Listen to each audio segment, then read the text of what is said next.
Greetings. Hello, hello, hello. So I'm going to come on again today and read a little bit more from the sixth hub chapter. So I just have a little bit more energy and I was trying to figure out like where to point it. And I figured that I'd just do a little bit more of this and kind of see what comes up. So we're on page 217 right now, and we're in the orientation for the sixth hub, which is like vision, imagination, ideas. And this particular reading is like at the top of the chapter. And so what we do, so for each of these hubs, what we're looking at is we're looking at learning what they are, and kind of almost like an organizing principle is, and in a lot of ways, and especially as we're getting up into these upper hubs, we start to see these intersections and these like relations in terms of like how attunement and communication work, and even just how the impact of wanting belonging impact our willingness and ability to speak freely and openly, and also just how there are qualities that are kind of conserved into the hubs that come after. And so the thing that I'd want to just say to that is that it's like, people have asked me about like how do the hubs like relate to each other, and that's part of the exploration. And I think that becoming too like sanctimonious about this, where there's this sense where it's like the hubs and the kind of purity and what exists in each of the hubs, it's more of an organizing principle.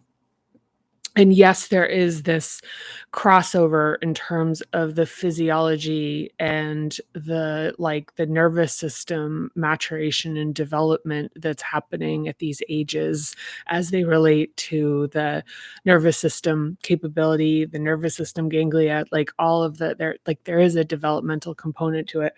But this also supports like how our brains work, which is organizing things so we can make sense of things that have have a better shot at being able to make sense of things that are multivariable and are not. Yeah. I mean, I think that's probably the shortest answer for that. So yeah. So it's like a principle for being able to examine things in a way that makes it manageable, because it's like when we start to pile all the things together, it's like our brains aren't really well served for handling things that are like as complex and multifaceted and dynamic and nuanced as these are. So it's like we're kind of hitting it bit by bit. So yeah, I mean, just at the risk of like another structure for judging, another structure for like becoming really dogmatic about like this is this, this is that. It's like, everything's always at risk of that. And then when we get to the next hub and the seventh hub, we'll explore like the how that happens and then what the impact is of turning information into things that is really rigid. And I mean, look, and the side note to that is that it's like it becomes rigid so it's manageable. It's kind of like if you had like a warehouse of like wet boxes, like the visual I had is like of gelatinous boxes versus just like that it's kind of easier for the boxes to be like made of I don't know, that was the like vision that came into my mind. So anyway, I'm glad you're here, um, following along, and let's get into it. So we're talking, and I'm looking forward to this hub in particular because some of the stuff that I'm considering right now, and it's very meta as it relates to Parinama and how my idea, like, and actually when we're in chapter 12 we'll get into this, and I don't think it's actually that interesting, so I'll stop talking about it. But like new models for things, I guess, is like part of the thing. Okay, so the orientation of this hub. Now, yeah, actually this will be fine. I'll just read through it. So the physical location of this hub is in the eyes, the third eye between the brows, and it's like memory and also smell. Smell is also in here. And, smell being tied to memory really strongly as well. Yeah, it's kind of interesting because I have this, like, these little vents here, like these little crinkles, and I don't know, I've never really been like, I know there's a correlation, and I think one of the things is squeezing it to block. And by block, I don't mean blocking as far as, like, a negative thing, I just think it's kind of like it gets overwhelming. And even with talking about listening in the fifth hub is the talking and the actual blocking off stimulation as a way of controlling overstimulation in the hub, especially if you're very receptive, it's like a whole thing. So the first cycle is approximately 12 years old into adolescence. As I talked about in the last like the last session, that these are the 5th, 6th, and 7th are hubs that are not necessarily full, like, the minority of people develop these, and as we get even further into it, we'll see why. 5th hub, for obvious reasons, to me, I guess, maybe to you, is that to speak freely is risks belonging, to express yourself, like what's actually coming out of your personhood, is, can present risks of separation. And if we don't have a strong sense of self, if we have a lot of shame and guilt about our individuality, or even a fractured sense of what that represents, and then going down to the second hub, lack like our desires are less, like our relationship with desire and emotional capacity, that being potentially underdeveloped or whatever. It's like I cringe at that. And then just even safety, physical safety is, yeah, it's interesting because people, like, one of the things that came up today was, somebody was saying, like, well, when you have a lot of money, then you're not, then, physical, then you don't have all these scarcity thoughts. And I had to, respectively counter that, because scarcity is not, and this is confusing because a lot of people actually live in, like, the practical aspect of scarcity, but scarcity is very much a mentality that can extend into great levels of wealth. So, because it's a fear, it's an underlying fear for physical security. So all of these things, if we've not, like, spent the time, um, with them, like revisiting them, expanding them, knowing them, that these foundations, that, like, these upper hubs are, like, present risk in a sense. They present risk of, like, seeing things that are sort of inconvenient to see, that will be disruptive to, like, a status quo that's creating these senses of safety, and sort of, even safety from, like, overwhelming emotion, and safety from being individual, safety from being exiled. So it's like seeing things, and it's like, God, if I see that, am I gonna be able to, what's gonna happen to my ability to, like, continue to, like, sort of operate in the world, and, even, yeah, I mean, all of these hubs, and then when we get up into the 7th, when it gets into, like, knowing things, it's like, like the inconvenient truth. It's like, it's it's inconvenient, yeah, indeed. So when we're saying, like, before it was like 7 to 12, kind of 7 to 13, or whatever, in the fifth hub, now we're talking about things that are like get a little bit more approximate because you see there's like an overlap here with like 12, into adolescence, and then with like adolescence into adulthood. So the kind of like sort of more amorphousness of it is related to the fact that these, yes, they do have biological correlations, and for the seventh hub, you're looking into up to even like age 25 when the prefrontal cortex is, kind of done baking in the oven, I guess.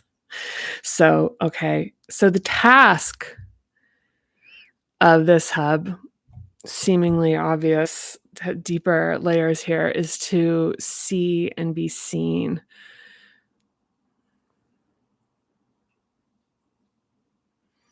So I'm going to leave that. I will explore that a bit more in here. And then the rights, like the human right of this hub is the right to be seen as who you are without punishment or cruelty.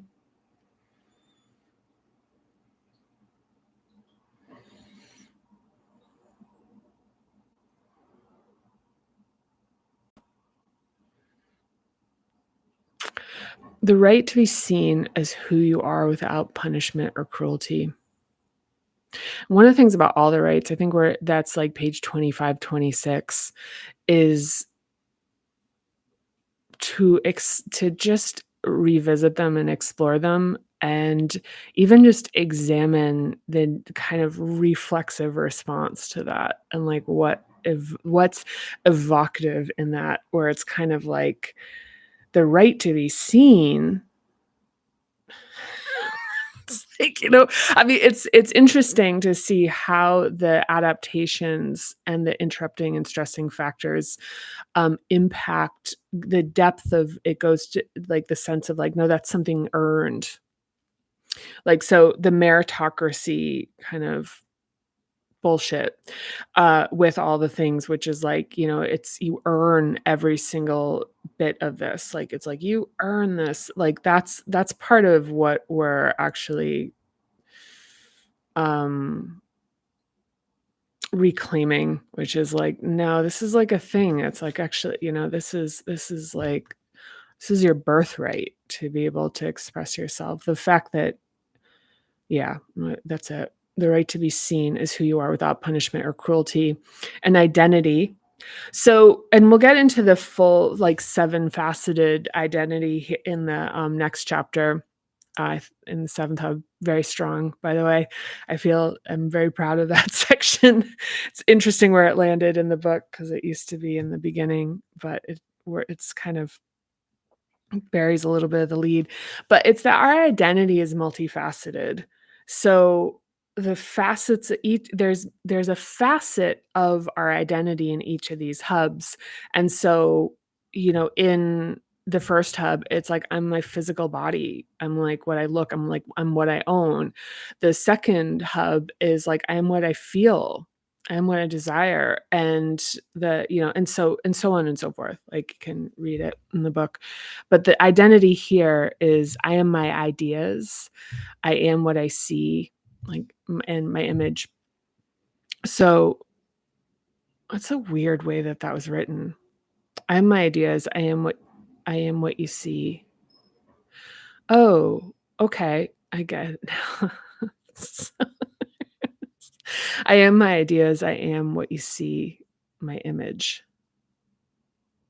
And this is a really cool thing because, like, this is where we're kind of establishing the way that we present ourselves so that we're almost transmitting with our visual to like-minded people and in terms of expressing ourselves.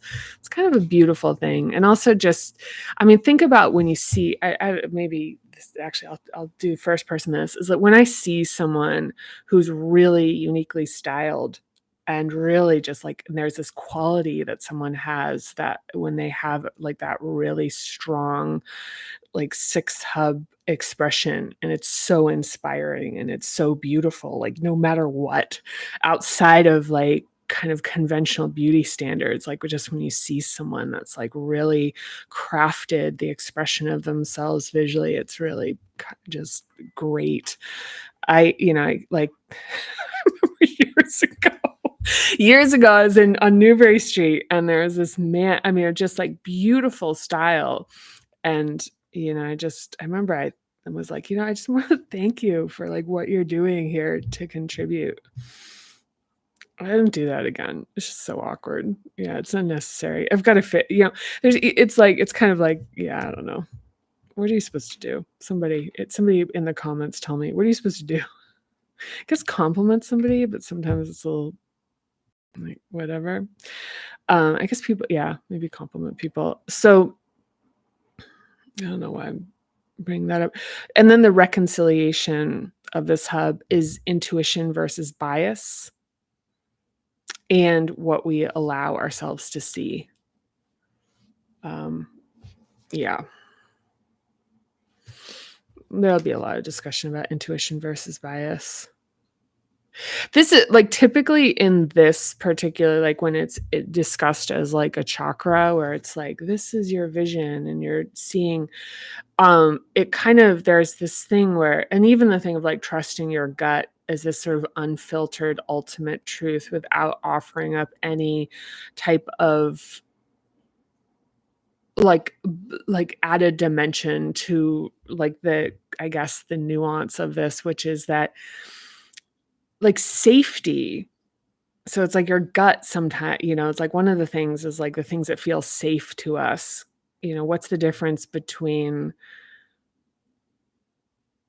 having reactions to people that are biased, that are societally programmed versus like just arising notions of integrity in terms of like, wow, that's really inconvenient, but it feels incredibly right to me, which by the way is something that's happening very much in my own life. I don't think I'll talk about it that much here, but it's really interesting. It's really the kite analogy from last two videos. So, all right, I'm going to read and then I'm going to probably wrap it up.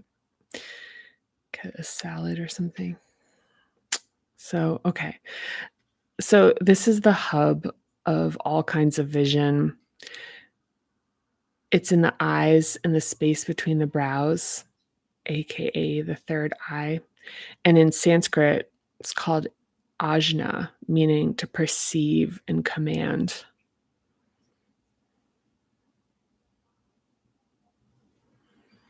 It's kind of interesting that. The thing that came to mind, like to perceive and command, is like the first thing that came, like a captain of a ship.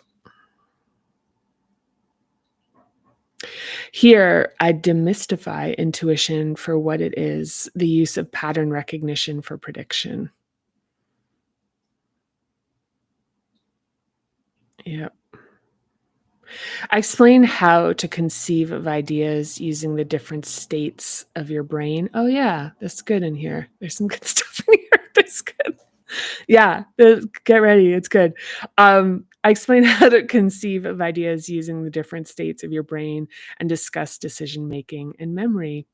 Because the brain is first come, first served, your physical survival will reflexively prioritize over the more mystical destiny of your emblem. Emblem is like a portmanteau kind of thing, which is talked about in, I think, the third chapter. Second chapter, first chapter, maybe. I don't know. It's been a while. I discuss the practical part one. Part one. It's in part one. I discuss the practical components of vision and the tools you can use to unlock your unique genius at whatever level you feel comfortable accessing. Interesting first person in here. Look at that. It's unusual. But I will in this chapter. I mean, one thing I think that's probably worth just noting here is that for folks who've read this book, that like universally, it's overwhelming. Like the book is like there hasn't been anyone that's like, "Yeah." Every single person who has talked to me about this book has spoken to the scope and kind of the massiveness of it. And so this is actually a lot about, like, how that was possible. Like, people have asked. I remember I had a conversation with a kind of, like, VIP personality. I was originally gonna have, like, pull quotes from early readers who are, like, folks with, like, like, high titles and stuff, and I was gonna do that thing where you have their pull quotes about the book on the book jacket. I decided against it very specifically because, I felt like it's too leading, like, who those people are would actually cause people to kinda triangulate off of what this is, and even especially with, like, when the book was coming out, there was really a sense that it should maintain a level of sort of, I don't know, sort of the mystery of it, because it is. I mean, even if you're this far in it, if you followed along to page 217, I think we can all agree that there's, like, kinda remains mysterious in the the exploration.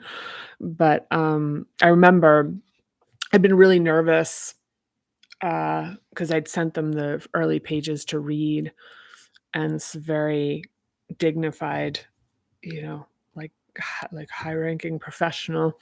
I remember getting on the call with them. It was the first time I'd had somebody, like, that was sort of outside my little bubble of safety, and I talked to them about the book, and they were like, the just the first thing they got on, they go, "How did you do this?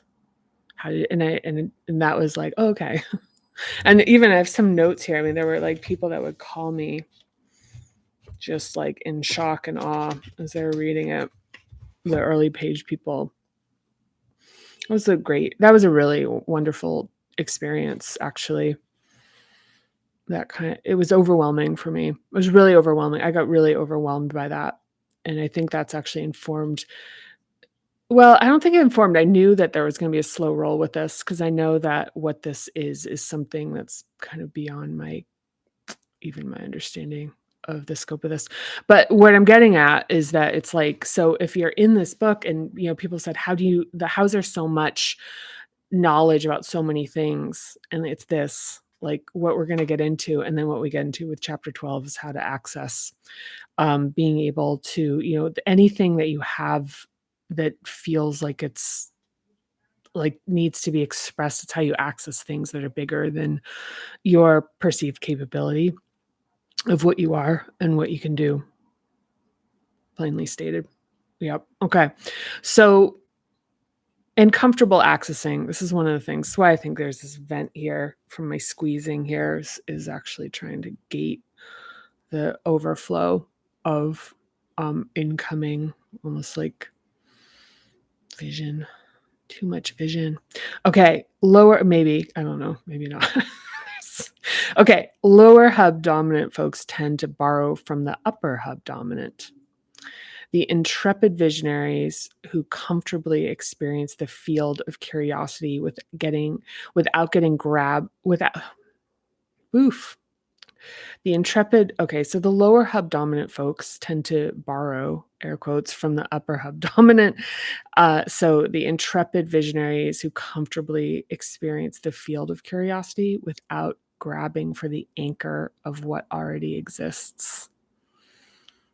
It's gonna be activating for some people, by the way, and it kinda, I wanna say it should be, but I'll talk more to this too. So lower hub dominant folks are more prone to be builders without strong vision, and so they look to creators for ideas. While some visionaries struggle to build because they're disconnected from the lower hub drive and practicality required to build. So we'll see chapter 11. There's quite a bit as we get in part 3.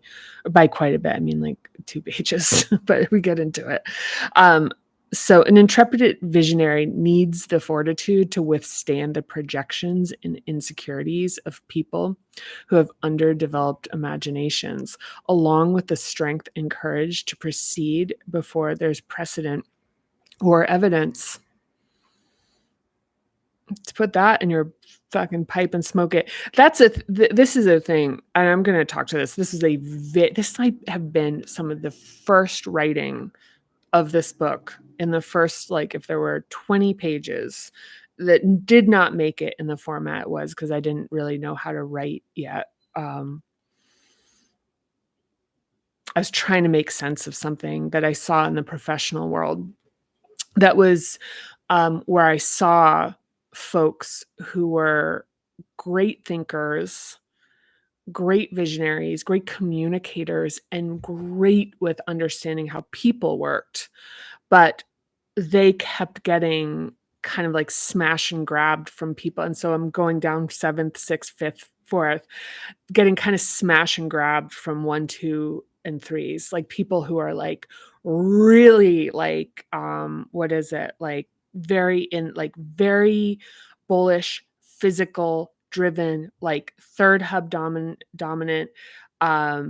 like definitely what's the word for like pleasure seeking in the 2nd hub? Like nothing apologetic about like seeking.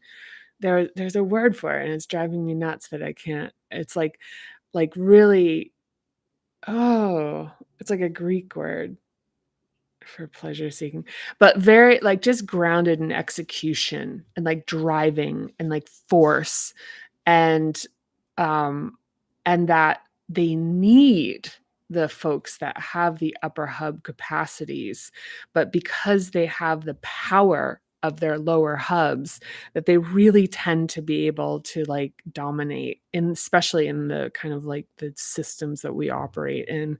And that was something I watched. I'm pretty balanced, so, and that's actually probably one of the personal kind of, reconciliations of my life, is being able to exist as both and it was hard for me to watch that dynamic play out, and there's not much like you can do about it. As I mean, there is, but there's a limit. Okay, actually just had the thing is that I could in like actually get involved and create like some level of justice, but the fact of the matter is if it is not embodied in you, if it is not embodied in you, because I used to be like a snowplow helicopter for my folks and be like knocking down doors and like removing obstacles for them. And the challenge was is like when I leave and I'm not around, those obstacles like spring right back up and they have no capacity to be able to fight them, and then life for them becomes miserable in my absence. And then as a result of that, understandably, like create some conflict in terms of how people feel about me. Because like what else are you gonna think? It's just how it is.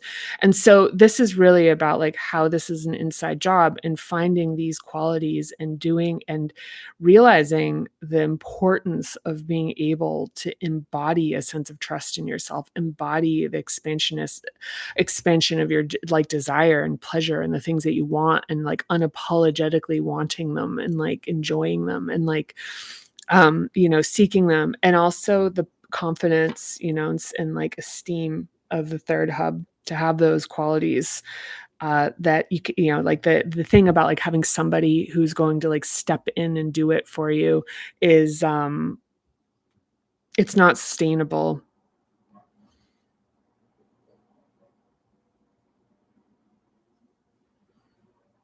Mhm. Yeah. Okay. But I'm gonna read that again. I like it. So, an intrepid visionary needs the fortitude to withstand the projections and insecurities of people who have underdeveloped imaginations, along with the strength and courage to proceed before there's precedent or evidence. I think one of the things, honestly, that I'm reading when I'm seeing that in myself is that it's like having both these being sort of, yeah, anyway, so that interesting. So watching the process of groundbreaking ideation and imagination can be uncomfortable for some folks because it requires taking risks and standing alone with confidence. So many industries get crowded with competitors that only offer mild differentiation from each other, and many style and design trends replicate visionary work with slight tweaks and revisions, while massive swaths of creative terrain remain unexplored. So, if you seek to access your vision and genius, it is here that you will find it. So, I saw an interview with a designer like a couple of days ago, and the designer was saying, like, people ask me what is my best selling shoe designer, I guess, what's my best selling design? And she said, you should ask Steve Madden because he stole it and probably it's probably sold a lot of it. So this is really where like this hub, the expression and the growth of it really benefits in terms of the self-actualization path of the first, second, third hub of the development of that, of being able to create a sense of physical safety, internalize in terms of your trust in yourself. And once again, I just want to point out, this doesn't mean that the world becomes physically safe. It means that the sense of vigilance for the events that are, you know, actually, like that they're like not consistent, they're not constant, is being like staying in a state of hypervigilance. Like what we're doing is we're internalizing a calm and a trust in terms of our physical safety. And then the expansion into emotional capacity of growing that and our desire and wanting what we want and not feeling ashamed of that or guilty or I shouldn't and shrinking that. So it's like using, and that's power. Like desire has a lot of energy with it. And then moving into this sense of self, like standalone confidence. And so this is, so for folks who are really upper hub dominant, it's professionally incredibly common that you see the lower hub dominant folks who actually are really like not necessarily as inclined for making considerations for larger groups of people. So this is the thing where yeah, and I don't think if anybody's working in a professional setting is gonna find this that hard to, like, tune into, but you look at, like, first, second, third hub and their association with the developmental stages, and these are, like, young stages of development, like, these types of, like these aspects of ourselves are, like, individualistic by nature, just not, like, with any no shade on it, and that folks who tend to have the upper dominant strong, lower dominant weaker, um, just get overtaken a lot, and that their talents are siphoned off of and used, and it's extraordinarily frustrating for them. And I think one of the things that's important here is to, like the origin of this, of how this happens is also, I think that probably one of the most important things here is that there isn't a sense that's like, look what you did. You became upward dominant because there's a lot of reasons that are certainly like related to interruptions and stressors in terms of the development of first, second, third hub that are socialized, politicized, like that, I mean, how we're socialized into like who we're being that impact the strength of that, the develop and like how like to what extent they're developed. But here we're going to get into in this hub is we're going to get into ideation. One of the things in like vision, insight, and curiosity is a superpower. And I'm just really like overemphasizing the importance that we have the lower hub in kind of fortified to really build on this. But we're going to work on decision making, like how to make decisions, like ideation. So one of the other things is like I can tell you from conversations with like high ranking executives who say like, oh, I really want to build my own thing, I want to do my own thing, I just don't have ideas. Even the thing like people like, I don't dream, I don't, like everyone has access to this. So we're talking about, and to what extent is probably the individual part, but the ability to actually see things is everybody has access to this. Like curiosity is huge component of this. But memory is important. Curiosity, I'm repeating over and over again. And yeah, and we're gonna get into it. It's a good hub. It's a good one. We're gonna get into dreams, which is like, I get it. It's kind of like, oh God. I really like, so I've got to say that I have a really strong take on grounding is to the greatest extent possible. And I guess maybe that kind of represents what I was just talking about as being like upper and lower hub. Um, like having both of those components is that actually, yeah, it probably really represents what like a big part of like how this is presented, which is, a lot of like even my, beloved Eastern body, Western mind here is upper hub. It's just upper hub. And it's like so upper hub.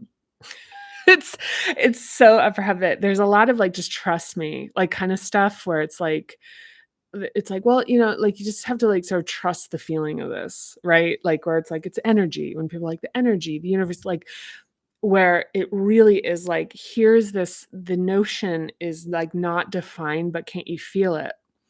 And what like my aspiration here to do was to actually ground this stuff, to be like, yep, okay, now can I like put some practicality around this so it actually can exist in the real world. I mean, it's like, look, the subtitle of the book is Transform Everything, a practical and philosophical guide. I mean, I don't, it's, and I'm going to point again to this, which is like, as someone who's like, traveled and done all the, you know, yeah, I mean, I've done the eat, pray, love thing.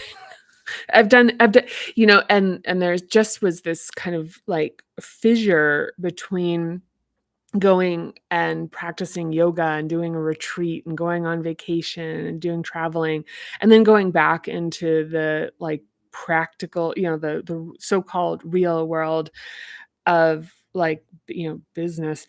And just that it was like these two things, like bringing these two things together, like it just felt like it was like living on two separate planets. And what this really is about ultimately is about how to have a more fulfilled life in terms of being able to use this level of consciousness to actualize any life you want. And by want, it's like there really is a thing about like what's naturally arising in you that you want to begin with, which is, brings into the question about like, what would I say?